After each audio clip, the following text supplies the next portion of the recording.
आत्माओं, इस काल ने आपके ऊपर त्रिगुणमयी माया का इतना गजब का प्रेशर डाल रखा है कि आपके बस की बात नहीं है। परमात्मा को तो मालूम था हम जीवों की स्थिति का, कि जिसने भांग पी रखी है वो बेशक आंखें खोल ले थोड़ी देर, जब तक नशा नहीं उतरेगा इतने वो मतलब हेल्पलेस है, विवश है, दिखे न सुने है लेकिन सुनता कुछ नहीं।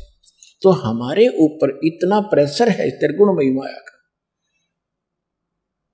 कि हम इतना ज्ञान सुन के भी अभी तक इतने फड़के नहीं है जितना फड़कना चाहिए था, जितना हमने ऊपर उठ के भक्ति और विकार छोड़ के इस पर लगना चाहिए था। तो परमात्मा को मालूम है कि इतना जल्दी सी नशा उतरे नहीं। इसके तरीका बताया है कि सत्संग रूपी एंटीबायोटिक ये वचन सुनते रहना। ये पहले जैसे एक टेबलेट खाते हैं वो इतना असर नहीं करती अवश्य है, दूसरा खाते हैं, तीसरी खाते हैं, तो 1 महीने 6 महीने भी खानी पड़ जाते हैं। कुछ ऐसे रोग हैं तो होगा ट्रीटमेंट इसी तरीके से और पूरा करना ही पड़ेगा, फिर ठीक हो जाएंगे।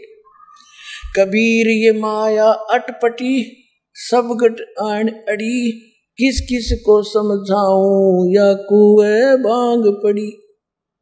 21 ब्रह्मांड के कुएं में काल ने यही बकवाद रूपी भांग डाल रखी है, सब ने ये नशा हो गया है और ये त्रिगुणमयी माया का आपके ऊपर प्रेशर है। तो अब ये बात सुन के कि नर से तीतू पशुआ की जय गद्दा बैल बनाई और 56 भोग कहाँ मन बोरे कि तकुर्डी चढ़ ले जाए। ओए हो जय होश में हो ना, कलेजा मुंह को आ जा हमारा, लेकिन हमारा प्रेशर गना है, हम सुन रहे हैं। अब महसूस भी हो रहा है सचमुच ये बात तो बड़ी खतरनाक बनेगी, लेकिन यहां से जाते ही वो फिर इतना ही प्रेशर बन जाता है। इसका ये एक तरीका है कि ये जो आपको मंत्र दिए हैं ये जाप करते रहो, इससे ये प्रेशर धीरे धीरे इतना हट जाएगा कि आपको स्पष्ट दिखाई देगा कि भक्ति बिना कितना ठिकाना नहीं है। ये जीव ज्यादा समय का जीवन नहीं है, कभी भी जाना पड़ सकता है। तो इस स्थिति में आप आ जाओगे और काम भी करते रहोगे जो संसारिक काम है। तो इस ज्ञान से बात